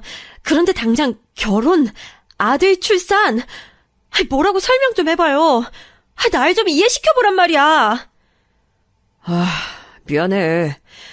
하지만 널 멋지게 살 수 있도록 해주겠다는 건 헛된 말 아니었어. 내 진심이었어. 그러니까 우선 나랑 살림부터 차리자. 결혼하면 우린 더 돈독해질 거고 인생 설계를 더 수월하게 할 수 있어. 계속 무슨 헛소리를 하는 거예요? 내가 아무리 바보 천치라고 하지만 이제 와서 그런 말에 속아 넘어갈 거라고 생각한 거예요? 날 얼마나 우습게 봤으면... 말해봐요. 처음부터 나한테 접근한 목적이 순수하지 않았던 거죠? 그냥 솔직하게 털어놔 보라고요. 그건 그러니까 네가 얼굴도 키도 적당하고 무엇보다 체력이 좋아 보이더라고. 거기에 착하고 순진하기까지 한 네 모습을 보면서 너만한 적임자는 없다고 생각했어. 그 남자가 말했던 적임자란 멍청하게 헛된 꿈에 부풀어서 자기 본가로 가서 부모님 앞에서 눈도장 찍고 결혼한 뒤 아들을 낳아주는 여자였겠죠. 제가 어린 나이니까 한 번에 아들을 못 낳더라도 계속 낳다 보면 아들이 생기지 않겠냐는 대목에서는 하염없이 눈물이 나왔습니다. 시골은 폐쇄적인 동네였고 저는 그곳에서 불과 3주 만에 그 집의 며느리로 낙인이 찍혀 있었어요. 타지에 나가서 살고 있는 그 남자의 누나들, 형이 곧 와서 저를 만날 거라는 얘기까지 듣고는 제가 냉철해지고자 애썼습니다. 이대로 이런 집안에 시집을 가고 싶진 않았으니까요. 이런 깡촌 시골, 게다가 겨울인데 내가 걸어서 이곳을 빠져나갈 수 있을 리가 없어. 동네 사람들 눈도 있고 왠지 나를 감시하는 분위기였으니까 그렇다면 자연스럽게 도망이 아닌 것처럼 도망치는 수밖에 없잖아. 정신 차리자. 저는 태도를 바꿔서 그 남자는 물론이고 그 남자의 부모에게도 살갑게 대했어요. 어차피 아무런 능력도 재능도 없는데 이렇게 일찍 인생의 길을 찾게 돼서 차라리 다행인 것 같다고 얘기를 하기 시작했죠. 오빠, 내가 오빠한테 말했었죠. 나는 우리 가족들 정말 싫어한다고요. 하지만 이런 중대사는 바로 가족들한테 알려줘야 할 것 같아요. 직접 얼굴을 보고 말이죠. 그 정도의 가족에는 나도 있어서요. 가족들 앞에서 결혼하겠노라고 하는 선언을 당당하게 하고 돌아오겠다고 저는 태연하게 거짓말을 했습니다. 그곳을 벗어나기 위한 핑계였죠. 그 남자가 탐탁지 않아 하자 묘언을 내기도 했어요. 내가 먼저 우리 가족들한테 설명 다 해놓을 테니까 오빠가 나보다 이틀 뒤에 우리 집에 도착하는 게 어때요? 그럼 오빠는 우리 부모님께 혼날 일도 없이 결혼 허락받을 수 있을걸요? 그래? 그럼 그렇게 할까? 좋아. 네가 먼저 얼른 출발해. 그렇게 저는 뻔뻔한 연기력을 선보이며 그곳을 탈출할 수 있었습니다. 그 남자, 치사한 놈은 저에게 따로 차비도 주지 않으면서 돈 있지? 이런 말을 했었습니다. 마지막이라 생각했기에 아무런 내색하지 않고 떠났습니다. 집까지 가는 내내 저는 몸살 감기로 끙끙 앓았던 것 같아요. 긴장이 풀린 후유증이었습니다. 딱 한 달 만에 저는 집으로 돌아갔고 가출 쪽지만 남긴 채 사라졌던 제가 나타나자 가족들은 난리였어요. 그리고 저는 미친 듯이 혼이 났습니다. 제가 있었던 일을 밝히기도 전에 그냥 무작정 혼이 났어요. 부모님께서는 저를 호적에서 파신다니 어쩌니 으름장을 놓으셨고 저 같은 왈가닥은 필요 없다고 하셨어요. 그런데 제가 원래 저랑은 다르게 눈물만 서럽게 흘리고 있으니까 언니 오빠들이 그런 저를 이상하게 여겼던 거예요. 저한테 그간 뭘 하며 지냈냐고 그제야 이유를 물어보더라고요. 저는 더 혼날까봐 망설였지만 그 남자가 저를 찾아낼 거라고 생각하면 두려워져서 솔직히 다 털어놨어요. 저는 죽도록 혼났습니다. 그리고 정말로 그 남자가 저를 찾아왔을 때 큰오빠가 미친 사람처럼 난리를 쳐서 쫓아냈었죠. 죽여버리고 싶은 걸 간신히 참고 있는 거라고, 다시는 내 동생한테 나타나지 말라고 큰오빠가 으름장을 놓자 그 남자는 겁에 질려서 줄행랑을 쳤습니다. 저는 헛된 유혹에 넘어가 그 남자를 따라갔던 그 일의 후유증을 겪었어요. 갑자기 남자를 만난다는 게, 결혼을 생각한다는 게 그런 것들이 너무 두려워졌죠. 그 후로는 조용히 일을 다니면서 지냈습니다만 연애를 할 엄두가 안 났어요. 그러다가 작은 오빠의 친구가 소개시켜준 남자를 만나게 됐습니다. 너도 언젠가 시집가서 살림 차리고 살아야 할 텐데 계속 정신 빠져있으면 어떡해. 네 나이가 지금 24이야. 이제 남자 만나봐야지. 잔말 말고 내 친구가 다리나 준다는 녀석하고 만나봐. 하지만 오빠, 나는 전에 그런 일을 겪은 이후로 왠지 결혼이라는 것 자체가 꺼려져. 알잖아. 누가 당장 결혼하래? 남자를 만나나 보라는 거지. 하여간 너에게 거부권은 없어. 어쩔 수 없이 24의 봄날에 새로이 상대를 만나보게 됐습니다. 이것이 또 저의 비극이 되었습니다. 안 그러게 생겨서는 그 상대가 술버릇이 참 안 좋았어요. 무엇보다 여자 알기를 우습게 아는 놈이었죠. 분명 처음엔 안 그랬었는데 만난 지 반년 정도나 지났을 때였을까요? 그해 연말부터 확실히 태도가 돌변하기 시작했습니다. 어디 여자가 남자 눈을 똑바로 보면서 자기 할 말 다 하는 거야? 너 그런 말 대꾸 하는 버릇은 어디서 들였냐? 잘 웃고 앙탈이나 잘 부리면 될 것이지. 주제넘게 굴지 마. 이건 경고야. 저는 저에 대한 애정이 식어서 그 상대가 그러는 것인가 싶었으나 그건 아니었어요. 오히려 저한테 그럴수록 더 다가왔고 집착하기 시작했었으니까요. 그 상대는 점차 저의 옷차림이며 걸음걸이까지 지적하기 시작했고 자기 입맛대로 저를 길들이기를 원했습니다. 자긴 언제든지 만취해도 상관없었지만 저는 여자가 조신하지 못하게 술에 취해선 안 됐고 유행을 따라 미니스커트를 입는 건 천박한 것이었기에 그렇게 하면 안 됐어요. 그 상대는 저를 점차 자기 소유물로 여기며 구속했던 것 같네요. 당연히 제가 자기랑 결혼해야 될 거라고 생각했었고요. 숨이 막혔습니다. 그리고 그때 제가 잘못된 연애를 하고 있다는 자각이 없다시피 했어요. 하지만 황당하게도 그 상대와 관계가 깨진 것은 그 상대가 바람이 났었기 때문이었어요. 다른 여자와 눈이 맞은 상태에서 저를 농락하고 있었던 것이죠. 더 황당한 건 제가 그 상대에게 그럼에도 기회를 줬다는 것이었고 여기서 한술 더 뜨자면 그랬을 때 제가 그 상대에게 차였습니다. 버림받았어요. 그 순간 그 상대와 함께한 2년에 가까운 시간들이 모두 낭비된 것 같다는 생각이 확 들더라고요. 그때부터 그 상대가 저에게 무슨 잘못을 저질러 온 것인지 이런 것들을 차분히 되짚어보게 됐어요.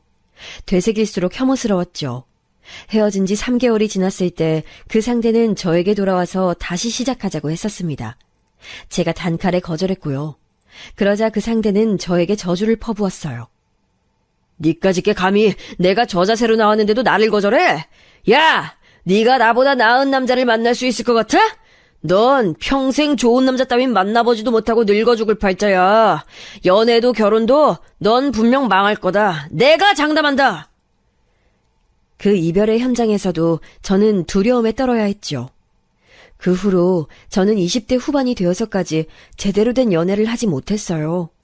자의에 의해서든 타의에 의해서든 상황이 계속 그렇게 되더라고요.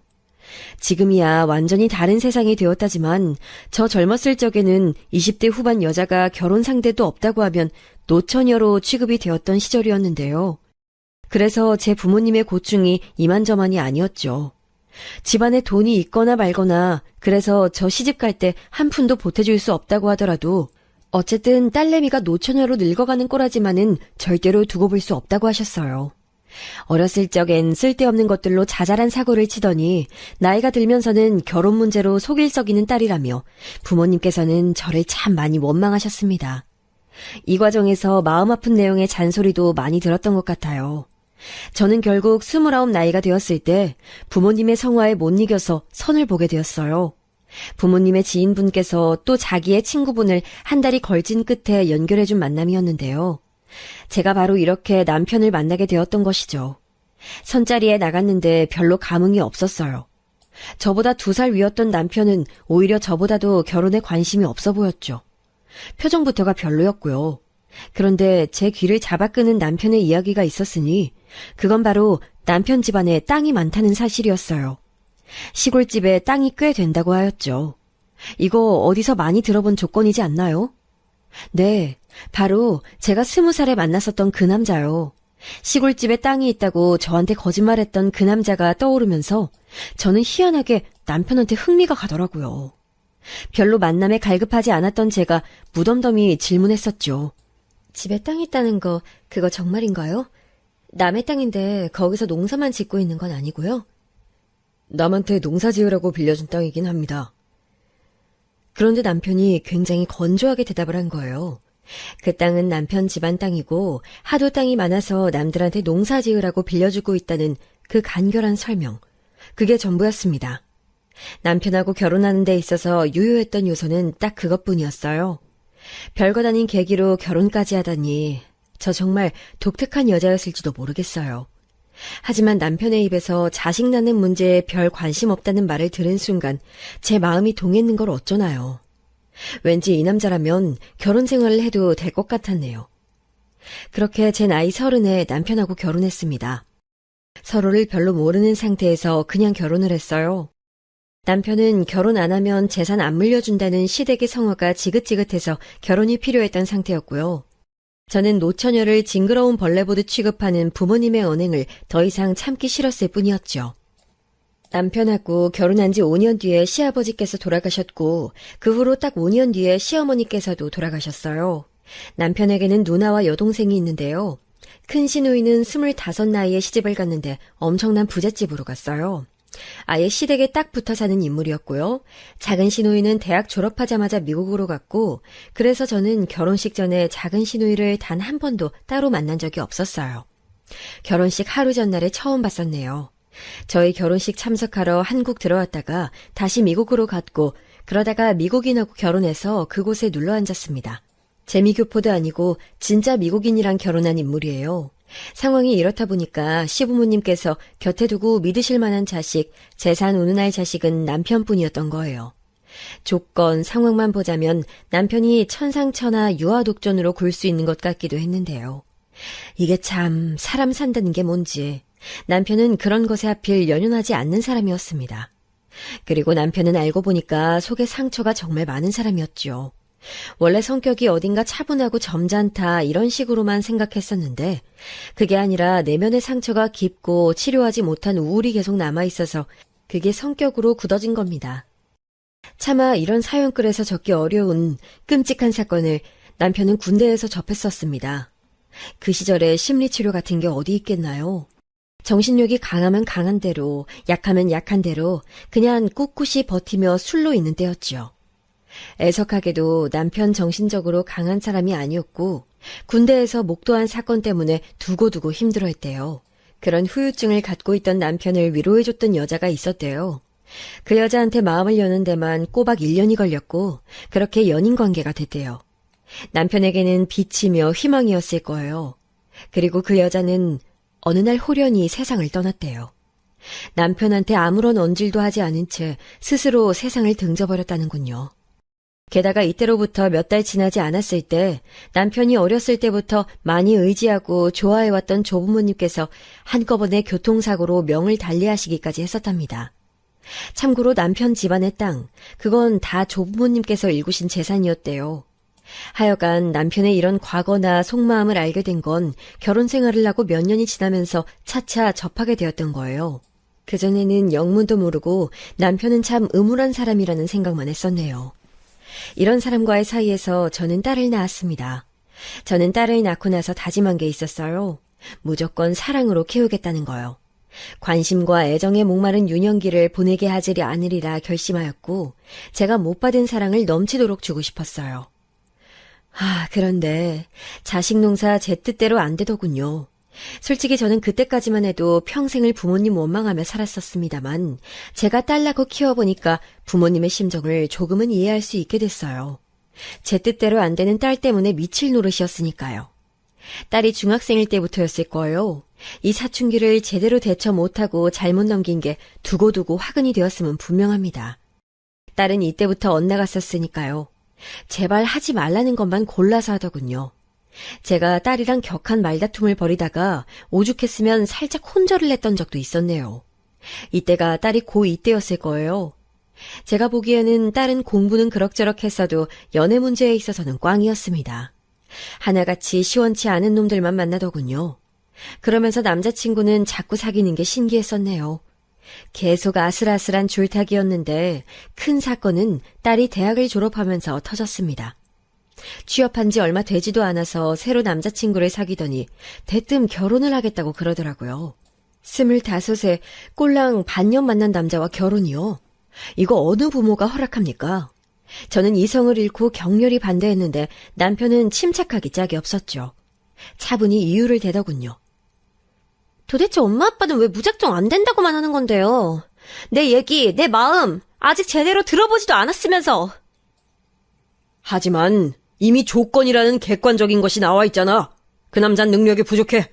남자 나이 29에 모은 돈이 1천만 원도 안 된다는 것보다도 그 남자 현재 직장, 연봉, 학벌, 앞으로의 계획, 집안 수준 이런 것들이 문제라는 거다. 왜냐하면 결혼은 상대와 미래를 바라보고 하는 건데 그 남자 미래는 너무 불투명해. 이 결혼 이렇게 섣불리 진행할 만한 게 아니다. 정신 차려 우리 딸. 아빠는 사랑을 그런 걸로 계산해요? 내 마음이 운명의 상대를 만났다고 뛰는데 이걸 따라가야 맞죠? 남편이 맞는 소리를 하자 딸은 오히려 펄쩍 뛰었던 것 같아요.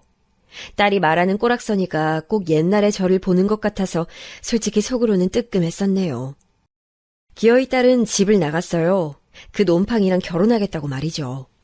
저희 부부는 일절 지원해주지 않겠다고 했어요. 그랬더니 집에 돈도 없으면서 그 잘난 땅은 어차피 안 파는 거 다 알고 있는데 쓸데없는 협박하지 말라면서 딸은 더욱 화를 내며 저희 부부로부터 등을 돌렸습니다.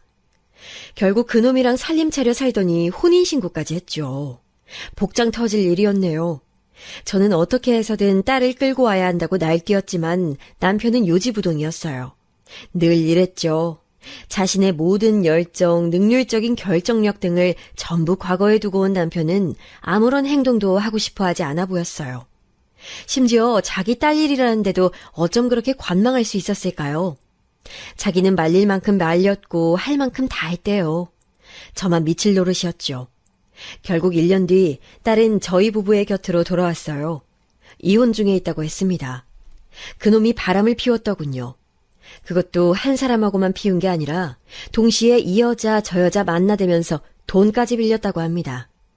이 여자한테 빌린 돈을 저 여자한테 빌려서 갚고 그놈의 수작에 휘말린 딸은 자기 돈을 잃은 뒤였고요. 네 한 몸만 무사하면 됐다. 그래, 인생 공부 제대로 했으면 그걸로 된 거지. 엄마, 고마워요. 정말로 미안해. 딸이 본의 아니게 빚까지 지고 있었다는 것을 알게 된 건 그로부터 얼마 후였고요. 집에 있던 현금으로 그걸 다 갚아주었고 딸은 이혼 후 4년 뒤에 저희 부부한테 결혼 의사를 밝혀왔습니다. 저희 마음에 꼭 들 거라고 하면서요. 자기보다 1살 연하이긴 하지만 연상이라고 느껴질 만큼 든든한 남자라고 했어요. 시부모님이랑 시댁 식구들은 전부 멀리에 사니까 난 시집살이를 할 일도 없어요. 게다가 돈이라든지 이런 배경이 있잖아. 이런 게 내가 훨씬 기우는데도 나 하나 보고 결혼하고 싶다고 말해준 사람이에요. 나 이 사람하고 꼭 결혼하고 싶어요. 결혼 전인데도 벌써 입에 시댁을 올리는 걸 보니까 딸이 진짜 이 결혼을 꼭 하고 싶은 모양이라는 건 알 수 있었네요. 이혼 후에 너무 힘들어했었던 딸이 다시 밝은 미소를 찾은 것에 결혼을 허락해줬어요. 부끄럽지만 저희 부부에게는 돈이 별로 없었답니다. 원체 사회생활을 힘들어했던 남편은 나이가 들면서 다 관두었고 시부모님께서 남겨두고 떠나신 시골집으로 들어갔어요. 당연히 저도 함께였죠. 고즈넉하게 그냥 조용한 시골 풍경을 벗삼아 살았을 뿐 농사도 작게 하는 거라서 별로 돈벌이라는 게 없었어요. 시댁에 원래 있었던 재산 그 땅 말인데요. 남편은 계속해서 팔 생각이 없었네요. 제가 설득도 몇 번 해봤지만 요지부동이었어요. 남편이 보통의 정신세계를 가지고 있는 사람이 아니었기에 저도 그냥 자포자기를 해버렸고요.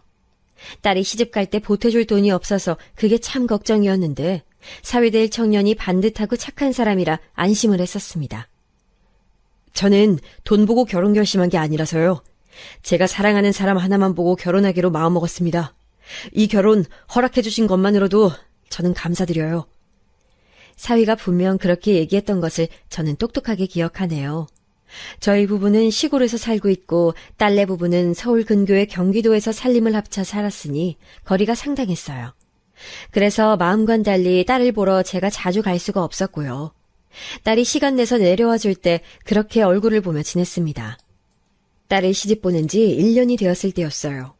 제 생일에 딸이 내려오질 않아서 내심 섭섭하기도 했고 왠지 교류가 점차 뜸해지는 것 같아서 하루는 작정을 하고 딸한테 전화를 해서 이런저런 얘기를 다 했습니다.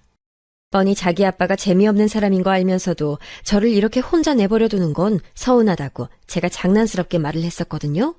그런데 듣고 있던 딸이 갑자기 욱 화를 내는 거예요. 엄마는 내 사정 모르니까 그럴 수 있는 거야. 내가 얼마나 눈치 보이는 줄 알아? 갑자기 왜 소리를 지르고 그러니? 아이, 네가 말을 안 해주면 나야 네 사정을 알 수가 없지. 왜? 무슨 일이라도 있어? 무슨 눈치가 보인다는 건데? 아, 됐어. 그냥 말을 말자. 아, 나 진짜 하루하루 너무 피곤해서 지금 엄마랑 이런 소모적인 대화할 기력도 없어. 딸은 저한테 오만 짜증을 내면서 전화를 끊었고 저한테 먼저 연락을 하지도 않더라고요. 왠지 이상한 예감이 들었어요. 왜냐하면 딸이 제 기질을 너무나도 물려받았다는 걸 저 스스로 알고 있었기 때문이죠. 또 좋지 않은 흐름에 휘말린 건 아닐까 하는 짐작을 했습니다. 딸이 자기 시댁이란 근거리에 살고 있다는 점도 작용을 했고요. 호된 시집살이라도 당하고 있는 것은 아닌가 싶어서 마음이 안 좋았어요. 노파심이 들 때마다 사위한테 연락을 했죠. 사위가 장사하느라 바쁜 사람이라서 저랑 전화를 오래 할 틈도 없는 것인지 통화를 자꾸 짧게 하려고는 했지만 저한테 얼마나 말투를 착하게 했는지 몰라요. 정중하면서 예의 바른 사람이었죠. 딸 걱정하지 마시라고 자기가 더욱 잘 챙기겠다면서 저를 몇 번이고 안심시켜주기도 했습니다. 하지만 추석 때 딸이랑 사위가 내려오지 않아서 기분이 또 가라앉았어요.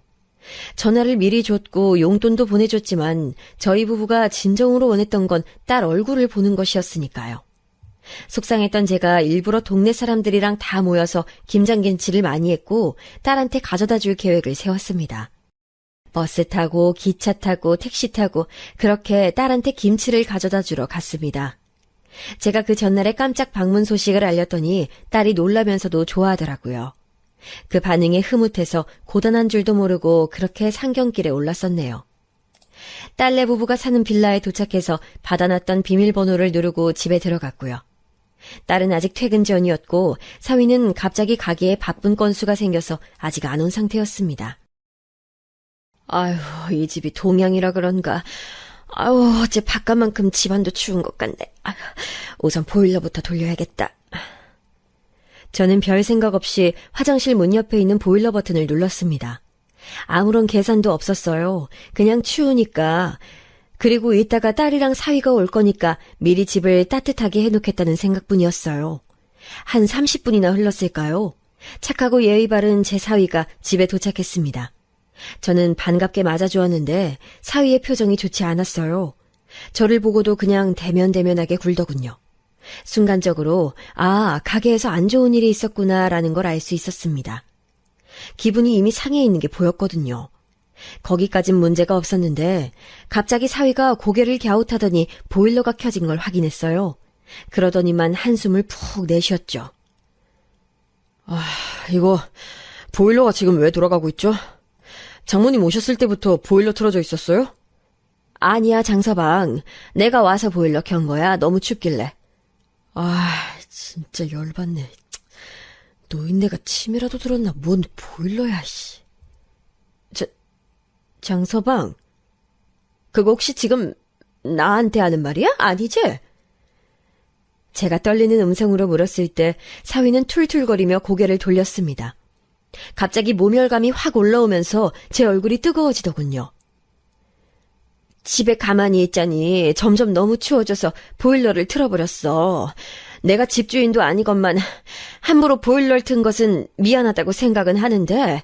미안하시면 애초에 미안하실 일을 안 하셨으면 됐을 텐데요. 뭐? 장서방 왜 이러는 거야? 내가 알던 장서방이 아닌 것 같아. 자꾸 짜증나게 하지 마십시오.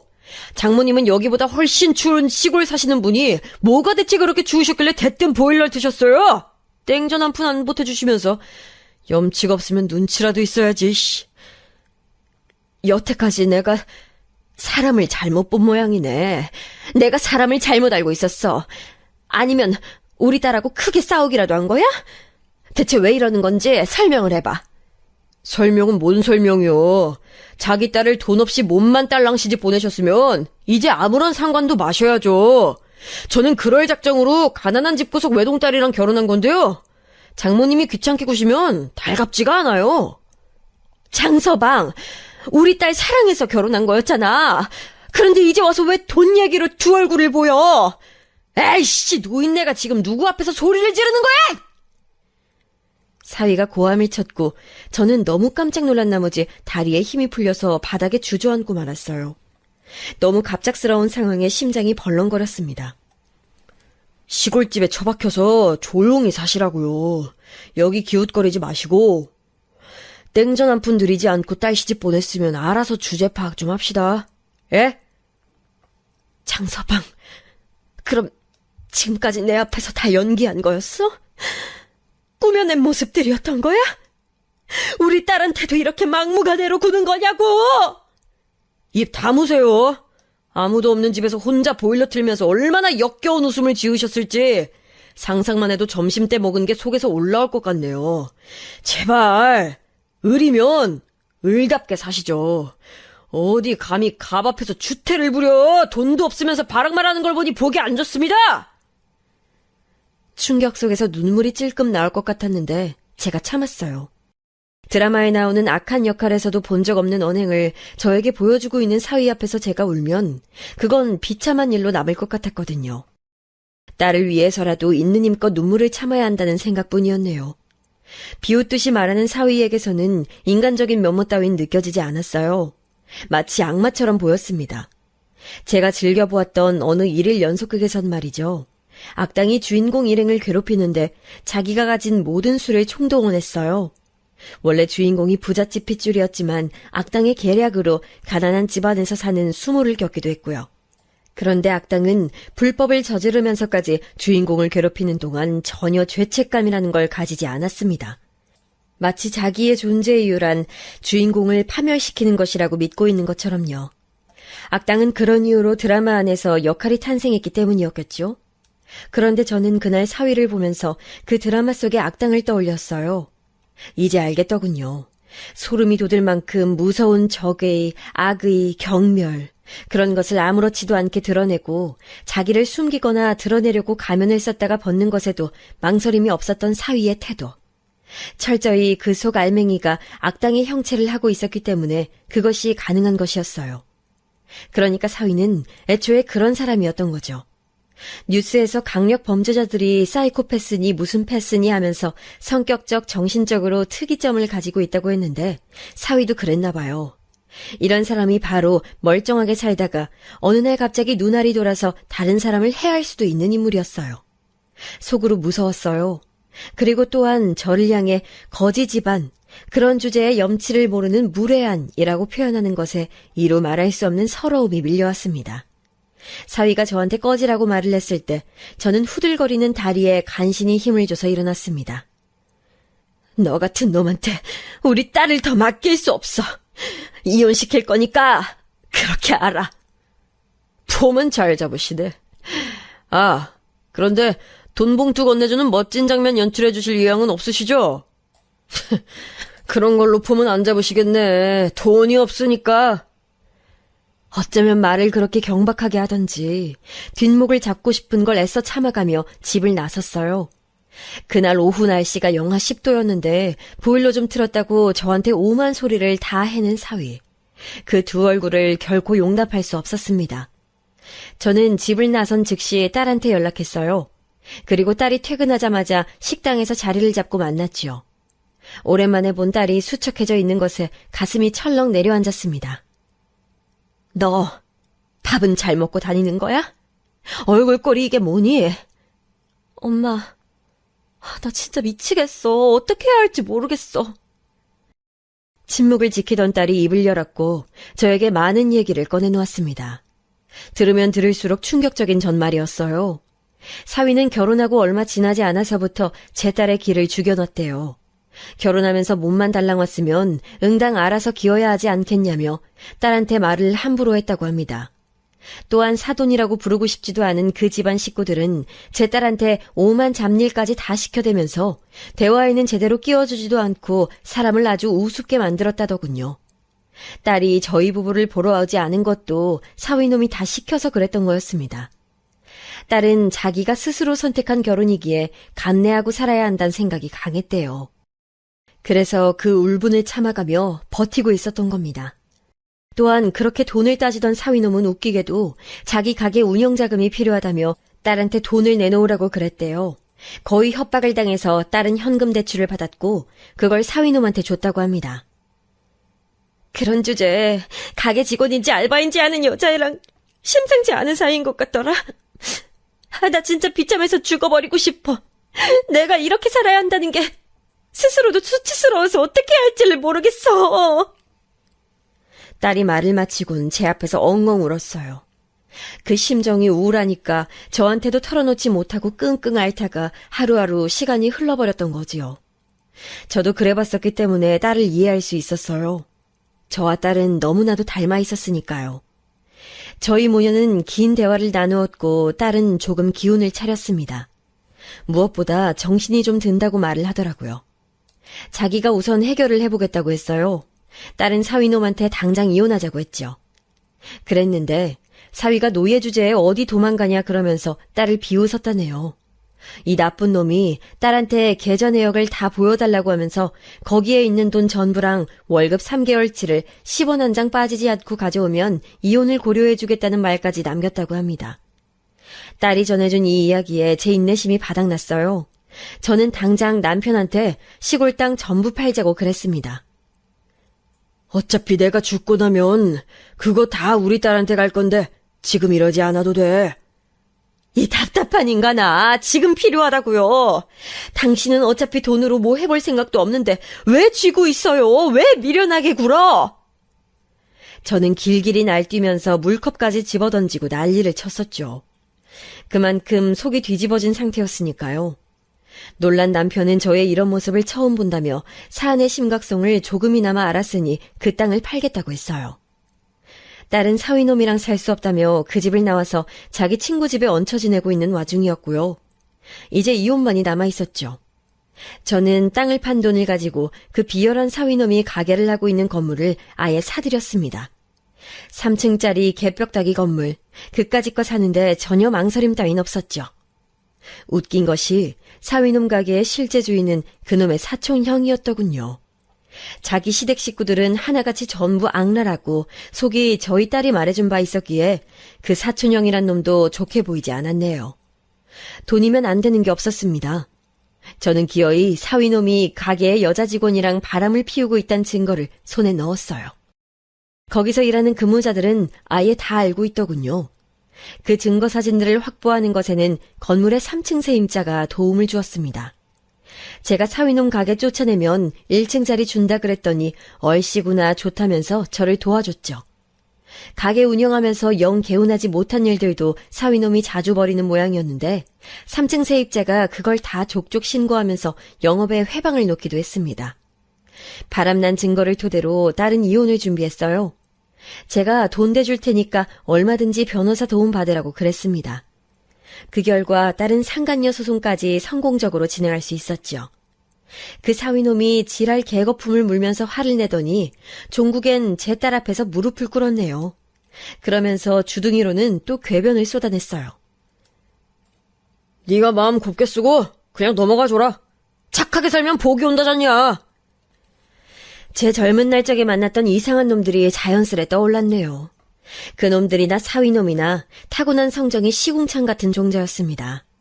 그때는 비록 그 놈들한테 속 시원히 한 방 먹여주지 못했지만 제 딸을 아프게 한 놈한테는 제대로 응징하고자 했네요.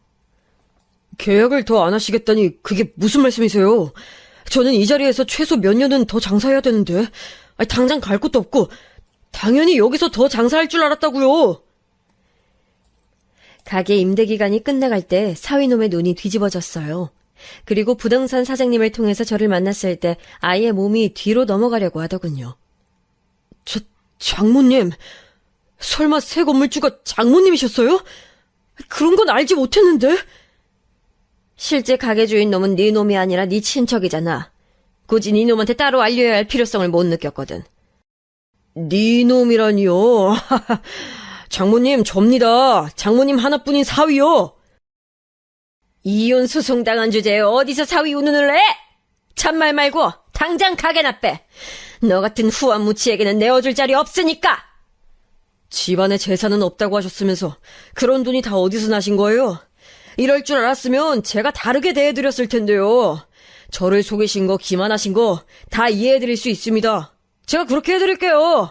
그러니까 갑자기 가게 빼라는 말씀만 걷어주세요. 저 그렇게 되면 정말 큰일 납니다. 입술을 덜덜 떨면서 사위놈이 그렇게 말했을 때 저는 우스워서 혼이 났습니다.